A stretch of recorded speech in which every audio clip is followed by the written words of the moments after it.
Friends, जय माता दी। कैसे हैं आप सब दोस्तों। बैसाख माह के शुक्ल पक्ष की 11 है यानी एकादशी तिथि। और एकादशी के बारे में शास्त्रों में बहुत ही खूबसूरत श्लोक कहा गया है। न विवेक समो बंधु न एकादश्याम परम व्रत, यानी विवेक के समान कोई बंधु नहीं है और एकादशी से बढ़कर कोई व्रत नहीं है। हमारी जो 5 ज्ञान इंद्रियां हैं, 5 कर्म इंद्रियां हैं, एक मन है, इन 11 का जो साध ले वो प्राणी एकादशी के समान पवित्र और दिव्य हो जाता है।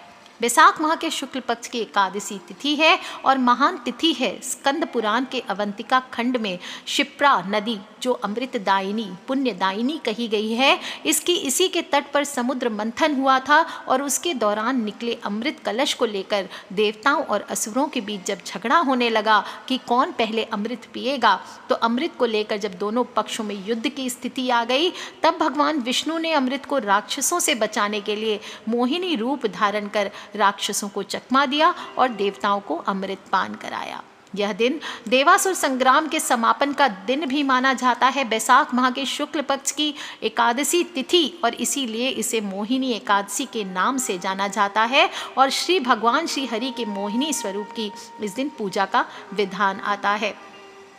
कहा जाता है कि इस व्रत को करने से मनुष्य के जीवन में किसी प्रकार का अभाव नहीं रहता और सभी सुखों को भोगता हुआ अंत में प्रभु के परम धाम को प्राप्त करता है। सीता माता की खोज करते समय श्री राम ने भी इस व्रत को किया और श्री कृष्ण भगवान ने युधिष्ठिर को मोहिनी एकादशी की कथा कही और यही कथा महर्षि वशिष्ठ ने श्री रामचंद्र जी से भी कही थी। धर्मराज युधिष्ठिर कहते हैं, हे कृष्ण, बैसाख माह की शुक्ल पक्ष की एकादशी का नाम क्या है, इसकी कथा क्या है, इस व्रत की विधि क्या है, यह सब विस्तार पूर्वक बताइए। तब श्री कृष्ण भगवान कहते हैं, हे धर्मराज, मैं आपसे एक कथा कहता हूँ जिसे गुरु वशिष्ठ ने श्री रामचंद्र जी से कही थी। एक समय श्री राम बोले कि हे गुरुदेव, कोई ऐसा व्रत बताइए जिससे समस्त पाप और दुख का नाश हो जाए। मैंने सीता जी के वियोग में बहुत दुख भोगे हैं। महर्षि वशिष्ठ कहते हैं, हे राम, आपने बहुत सुंदर प्रश्न किया है। आपकी बुद्धि अत्यंत ही शुद्ध और पवित्र है। बैसाख माह में जो एकादशी आती है उसका नाम मोहिनी एकादशी है। इसका व्रत करने से मनुष्य सभी पापों से, दुखों से छूटकर मोह जाल से मुक्त हो जाता है। मोह किसी भी चीज़ का हो मनुष्य को कमज़ोर करता ही है, इसलिए मोह से छुटकारा पाने की कामना रखने वाले इंसान के लिए मोहिनी एकादशी का व्रत उत्तम है। इस तिथि और व्रत के विषय में ऐसा कहा जाता है कि सरस्वती नदी के रमणीय तट पर भद्रावती नाम की एक सुंदर नगरी थी।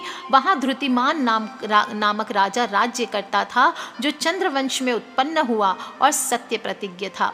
उसी नगर में एक वैश्य भी रहता था जो धन धान्य से परिपूर्ण था, समृद्धिशाली था और उसका नाम ही धनपाल था।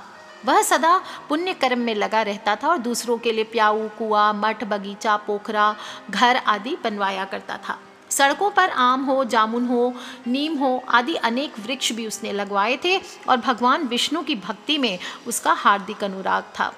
उसके 5 पुत्र थे, सुमना, सद्बुद्धि, मेधावी, सुकृति और धृष्ट बुद्धि। धृष्ट बुद्धि 5वां था और पितृ आदि को नहीं मानता था।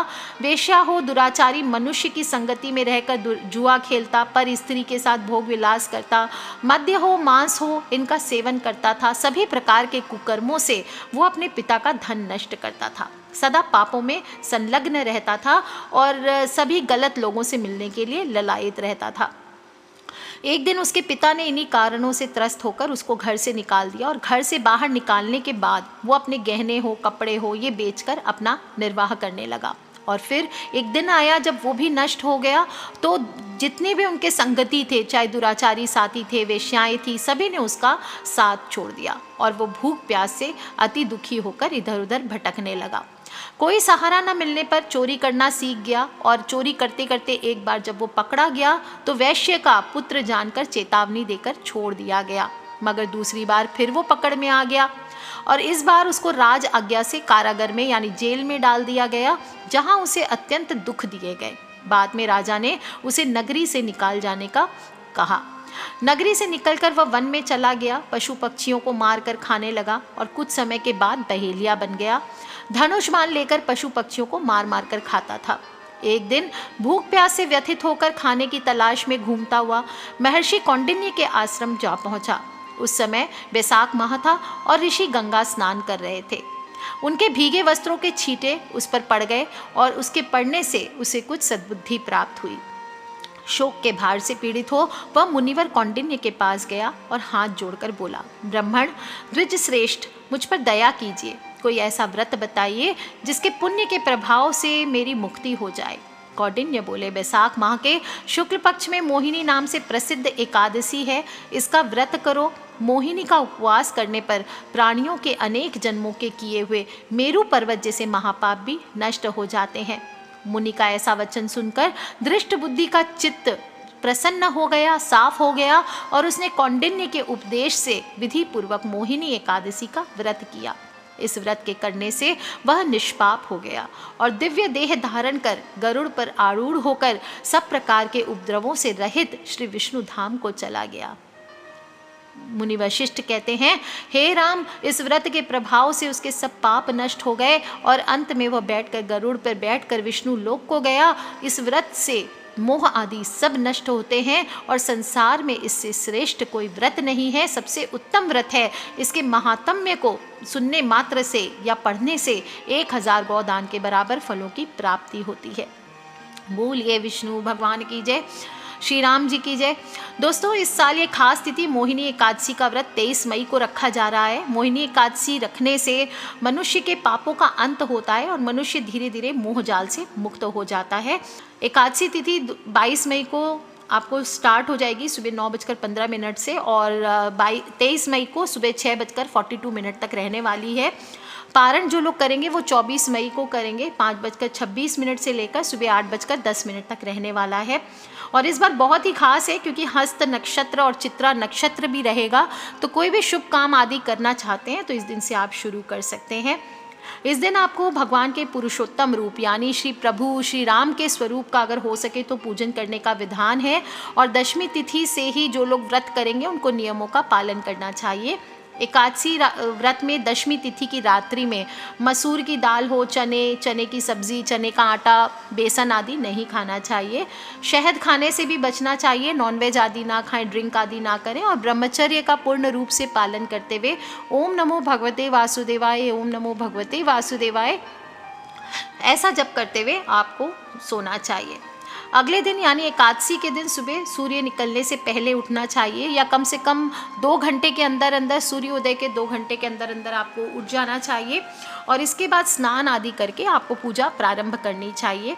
संभव हो तो किसी पवित्र नदी में, सरोवर में इसमें स्नान कीजिए। संभव ना हो तो घर पे ही जल में आप थोड़ी सी हल्दी डाल सकते हैं, वो डाल करके स्नान कीजिए। कुश हो, तिल हो, इसका लेप किया जाता है आज के दिन, वो डाल के स्नान कर सकते हैं। स्नान करें और मन ही मन हरि शरणम मम, श्री हरि शरणम मम, श्री हरि शरणम मम ऐसा बोलते हुए जप करते हुए स्नान करना चाहिए। इसके बाद सूर्य देव को 1 लोटा जल अर्पित करें। तुलसी की पूजा इस दिन नहीं की जाती है, दीपक जला सकते हैं, लेकिन आपको वो भी शाम के समय आपको सुबह तुलसी माँ को न तोड़ना है, ना उनको जल अर्पित करना है। और फिर आपकी जो पूजा स्थल है या घर का जो ईशान कोण है, north east corner of the house, वहाँ पर आपको एक पीतल का कलश स्थापित करके आप वहाँ पर भगवान विष्णु का, भगवान राम का आवाहन कर सकते हैं। मोहिनी रूप की पूजा करनी चाहिए आपको। आप पीला कपड़ा बिछा लीजिए या फिर आपके ऑलरेडी पूजा के स्थल पे स्थापित है तो वहीं बैठ करके आप पूजन कर सकते हैं। आपके पास दक्षिणावर्ती शंख है तो उससे आप स्नान करवाइए भगवान को, और संयुक्त रूप से विष्णु भगवान लक्ष्मी माँ की पूजा करेंगे तो ये भी बहुत श्रेष्ठ होता है।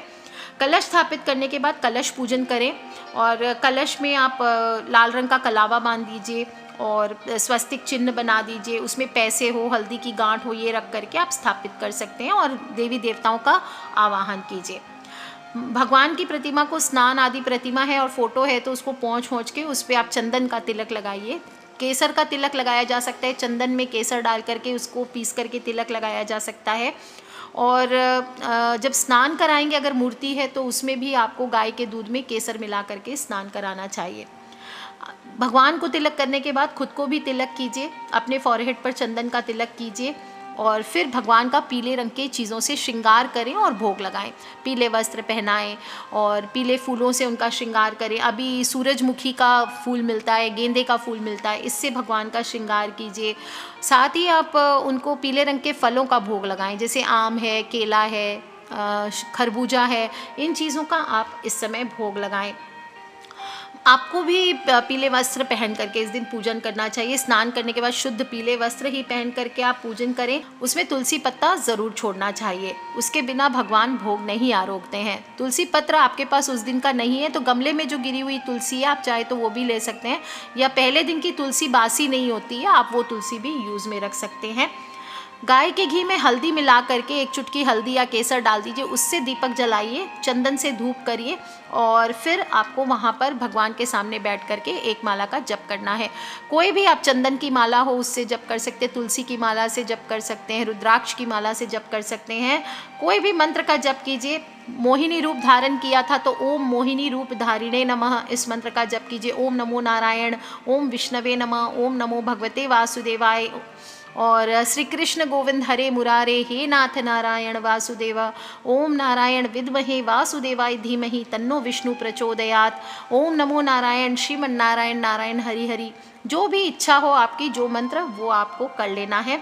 इसके अलावा इस दिन गीता जी का पाठ करें, 2-3 श्लोक ही पढ़ लीजिए, वो भी बहुत है।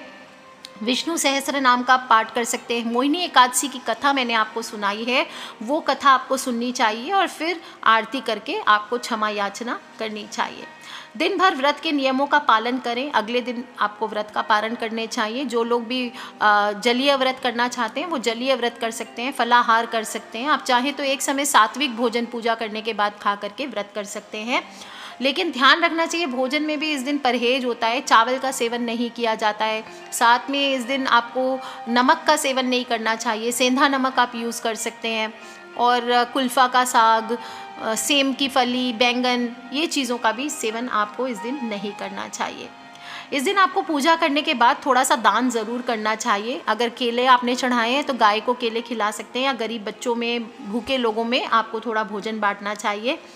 एकादशी पर आपको केले की और तुलसी की पूजा भी करनी चाहिए। केले का तो आपका पूरा पूजन होता है। इस दिन दूध में थोड़ा सा दूध और जल, गंगा जल मिला करके थोड़ी शक्कर डाल दीजिए, उससे आपको केले की जड़ में पूजन करना चाहिए। थोड़ी चढ़ाइए, थोड़ा चने की दाल चढ़ा सकते हैं और उसके सामने दीपक जलाकर वहीं बैठ करके विष्णु सहस्त्र नाम का पाठ करना चाहिए।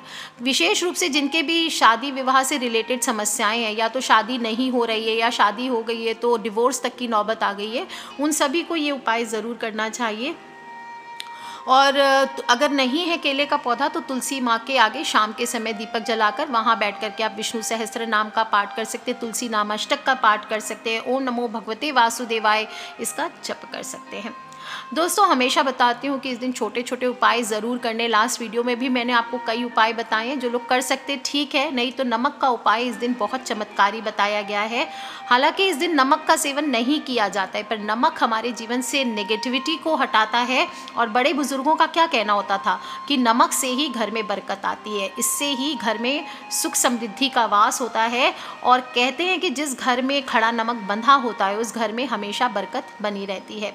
इसमें कोई संदेह नहीं है कि नमक को हमारे जीवन में, रोज़ाना जीवन में बहुत महत्वपूर्ण माना जाता है, क्योंकि कोई भी खाना हम खा ही नहीं सकते हैं अगर भोजन में नमक नहीं रहेगा तो क्या होगा, बेस्वाद हो जाएगा। इसलिए नमक का होना बहुत ज़रूरी है हमारे जीवन में, और नमक को गिराना भी नहीं चाहिए। कहते हैं कि उसे फिर अपनी आँखों की पुतलियों से उठाना पड़ता है, ये ऐसा मैंने कहीं सुना हुआ है। वैसे देखा जाए तो ये अशुभता का संकेत होता है। साबुत नमक जो होता है इसमें प्राकृतिक गुण होते हैं कि जो घर में हमारी जो बुरी शक्तियाँ छिपी हुई है इसको बाहर निकालने में मदद करता है। इसलिए हमेशा बताती हूँ कि एक कांच की कटोरी में समुद्री नमक भर करके उसको बाथरूम में हमेशा रखना चाहिए, और हर अमावस्या को हो, हर एकादशी को इसको बदलते रहना चाहिए। इससे आपके घर की नकारात्मक ऊर्जा नष्ट होती है। घर में अगर कलेश ज़्यादा होते हैं, लड़ाई झगड़े होते हैं, मारपीट होते हैं, तो ये सब चीज़ों से बचाव होता है। धन प्राप्ति के लिए जो लोग करना चाहते हैं नमक का उपाय, उनको आज के दिन एक कांच का गिलास ले लेना है और उसमें पानी और थोड़ा नमक मिला करके उसे घर के किसी भी कोने में, जहाँ से आपको सबसे ज़्यादा ख़राब फीलिंग आती है, लगता है कि नेगेटिविटी है यहाँ पर, यहाँ से आपको बहुत बुरी ऑरा लगता है कि ये जगह में कुछ गड़बड़ है, वहाँ पे रख देना है। अगर वहाँ ऐसा कोई कॉर्नर नहीं है जहाँ पर आपको अपने घर में ऐसी फीलिंग आती है, तो घर के उत्तर दिशा में आपको ये रखना है, यानी कि नॉर्थ साइड में रखना है, और इसके पीछे आपको एक रेड कलर का बल्ब लगा देना है। बल्ब लगा दीजिए और जब ये पानी सूख जाए तो फिर गिलास को दोबारा साफ़ करके उसमें फिर से पानी और नमक डाल करके वहीं रख दीजिए। ऐसा आपको 2 से 3 महीना करते जाना है। इसके अलावा आप देखेंगे थोड़े दिन में करीब करीब 1 से 2 बार करने के बाद आपके घर की नेगेटिविटी दूर होने लगेगी। अगर आपके घर पे बरकत नहीं हो रही थी धन की तो वो होने लगेगा। आपके घर से धन नष्ट होता था, अनचाहे लोग आपके पास से पैसे ले जाते थे, तो वो बंद हो जाएगा। इसके अलावा भी घर में पोछा लगाते समय थोड़ा सा खड़ा नमक और समुद्री नमक मिला लेना चाहिए आपको। आज के दिन नमक का पोछा नहीं लगाना, इस बात का ध्यान रखें। बाकी रोज़ आपको घर में नमक का पोछा गुरुवार को छोड़ के, एकादशी को छोड़ के लगाना चाहिए। इन सभी छोटे छोटे नमक के उपाय से नकारात्मकता तो नष्ट होगी ही, वातावरण में शुद्धि आएगी, आपके घर में बरकत बढ़ेगी। अब आज की रात, एकादशी की रात, आपको नमक की पुड़िया का एक उपाय करना है। क्या करना है, आप शाम को पूजन दिन भर करें ना करें, जो भी आप दिन भर को सात्विकता से बिताइए। शाम के समय आपको पुड़िया बनानी है, एक नमक की पुड़िया बना लीजिए। और किसी भी एकादशी को आप ये उपाय कर सकते हैं, ज़रूरी नहीं कि आज की एकादशी को ही करेंगे। शाम के समय घर पर ऐसी जगह, घर का जो मुख्य द्वार है वहाँ चले जाइए, मेन गेट, और वहाँ पर आप ऐसी जगह इसको छुपा दीजिए जहाँ कोई देख ना सके। और वहाँ पर खड़े होकर के आप एक मंत्र को बोले, सर्व दुख हरे देवी महालक्ष्मी नमोस्तुते, सर्व दुख हरे देवी महालक्ष्मी नमोस्तुते। इस मंत्र को कम से कम आपको 27 बार बोलना है और छुपा देना है।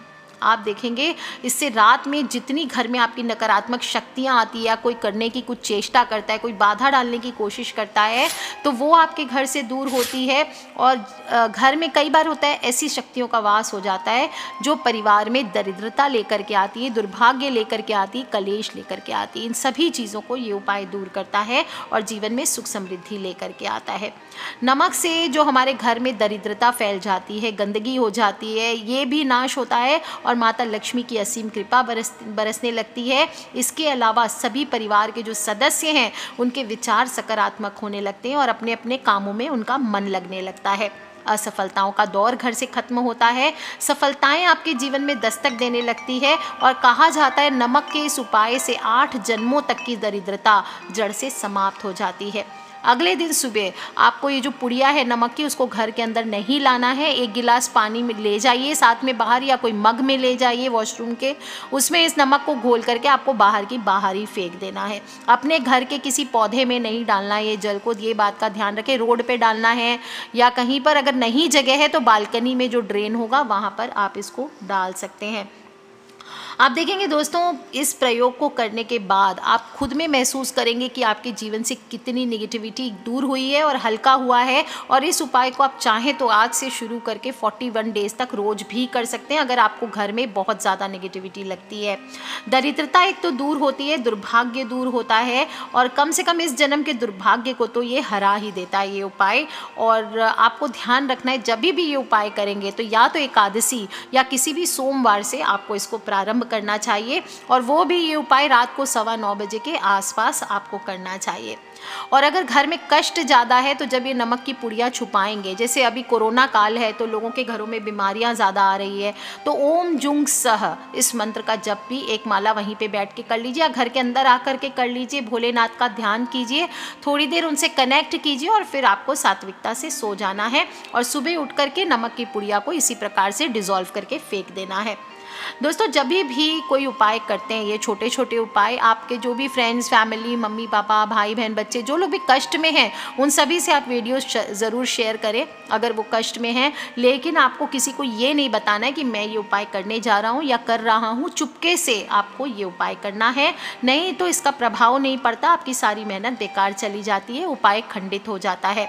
इसलिए जब तक आपको पूरा फ़ायदा ना मिले तब तक आप इस बात को किसी से शेयर ना करें कि मैंने ये उपाय मैं कर रहा हूँ। आप ये बोल सकते हैं हाँ मैंने किया हुआ है, ये कारगर है उपाय। जब तक संभव हो इस उपाय को गुप्त रखिए। इस दिन और भी कुछ काम है जो आपको नहीं करने चाहिए। आपको मैंने बताया हुआ है चावल के संबंध में, इस दिन चावल नहीं खाया जाता है। 5 ज्ञान इंद्रियां, 5 कर्म इंद्रियों पर मन का अधिकार होता है, और मन और श्वेत रंग के स्वामी दोनों चंद्रमा होते हैं, जो स्वयं जल रस भावना के कारक हैं। और जल तत्व राशि के जातक भावना प्रधान होते हैं। अक्सर कुछ लोग होते हैं ना, धोखा खा जाते हैं लाइफ में, लोग उनको धोखा दे के चले जाते हैं। इसका कारण यही होता है कि चंद्रमा आपका डाउन होता है। तो एकादशी के दिन आपको जल का उपवास रखना चाहिए। जल की मात्रा जितनी कम रहेगी, व्रत पूर्ण करने में उतनी ही अधिक सात्विकता रहती है। कहा जाता है कि आदिकाल में देवर्षि नारद ने 1000 साल तक एकादशी का निर्जल व्रत करके नारायण की भक्ति को प्राप्त किया था। इसलिए वैष्णव के लिए सर्वश्रेष्ठ व्रत है। चंद्रमा मन को अधिक चलायमान ना कर पाए, इसके लिए इस दिन चावल खाने से परहेज किया जाता है, और यही इसका वैज्ञानिक कारण भी है। और जो लोग इस दिन व्रत नहीं रख पाते, कम से कम उनको सात्विक भोजन करना चाहिए। प्याज, लहसुन, मांस, मदिरा, मछली, अंडा ये नहीं खाना चाहिए। कुल्फ़ा, बैंगन मैंने बताया, मसूर की दाल, ये चीज़ों से भी, सेम की फली, ये चीज़ों से भी परहेज करना चाहिए। इस दिन आपको अपने स्वभाव में भी सात्विकता रखनी चाहिए। क्रोध हो, चुगली हो, बुराई हो, चोरी हो, जुआ खेलना हुआ, पराई स्त्री, पराये पुरुष का गमन, झूठ बोलना, ठगी करना, ये सब चीज़ें इस दिन नहीं करना चाहिए। इस दिन आपको बाल हो, नाखून हो, ये नहीं कटवाने चाहिए, शेविंग नहीं करनी चाहिए। किसी भी व्रत में ये वर्जित माना जाता है। इससे करने से कहा जाता है कि धन की हानि होती है। और स्त्रियों को विशेष रूप से इस दिन अपने बाल नहीं धोने चाहिए, कपड़े नहीं धोने चाहिए। जो भी महिलाएं व्रत करती हैं उनको कहते हैं कि साबुन लगा करके स्नान नहीं करना चाहिए। और पति पत्नी को मिल करके संयुक्त रूप से इस दिन हो सके तो विष्णु भगवान, माता लक्ष्मी का पूजन करना चाहिए। ब्रह्मचर्य का पालन करते हुए पूर्ण सात्विकता से इस व्रत को रखें। इसको करने से लोक और परलोक में सौभाग्य की प्राप्ति जरूर होती है। सभी प्रकार के पापों का नाश करता है, और इस व्रत को करने से 10,000 सालों की तपस्या के बराबर फल मिलता है। दोस्तों, इस प्रकार आपको विधि विधान से एकादशी का व्रत करना चाहिए, और रात्रि में जागरण करते हुए दिन को बिताना चाहिए। दिन भर ज़्यादा से ज़्यादा ओम नमो भगवते वासुदेवाय, ओम नमो भगवते वासुदेवाय का जप करें, और अगले दिन सुबह पारण करने के बाद ही व्रत खोलना चाहिए। जब पारण करेंगे तो सुबह सुबह जो समय बताया है मैंने, मुहूर्त, उसके अंदर पारण कीजिए। यानी भगवान विष्णु की स्नान करके पूजन करके थोड़ा सा अनाज आपको किसी गरीब को दान करना चाहिए, गऊ को खिला सकते हैं, और उसके बाद ही आपको कुछ खाना चाहिए। ऐसा करने से आपकी कई पीढ़ियों द्वारा किए हुए पाप भी नष्ट हो जाते हैं। मोहिनी रूप में देवताओं को भगवान विष्णु ने आज के दिन अमृत पान करवाया था, और हम सभी के लिए भगवान विष्णु का ये व्रत सभी प्रकार के पातकों को छुटकारा देने के लिए अमृत का काम करता है। मोह जाल से हमें मुक्त करता है। किसी अमृत से कम नहीं है ये एकादशी व्रत हम सभी के लिए। समस्त पापों का क्षय करके हमारे अंदर आकर्षण की वृद्धि करता है। तो आप भी कीजिए दोस्तों, और कम से कम इस व्रत की महिमा को पढ़ने और सुनने वाले को भी 1000 गोदान के बराबर फलों की प्राप्ति होती है। इसलिए आप भी कथा को सुने और सुनाएं, खुद भी पढ़ें, और ये व्रत जीव को उसके निंदित कर्मों के पाप से भी मुक्ति प्रदान करता है। मेरू पर्वत के समान किए गए महापाप भी नष्ट करता है। तो कर लीजिए उपाय दोस्तों, और अपने फ्रेंड्स, फैमिली, मम्मी पापा, भाई बहन, बच्चे, सभी लोगों से इसे शेयर ज़रूर करें। खिलखिलाते रहें, मुस्कुराते रहें। ओम नमो भगवते वासुदेवाय, ओम नमो भगवते वासुदेवाय, इसका ज़्यादा से ज़्यादा जप करते रहें। Take care friends, love you all. आज के लिए इतना ही।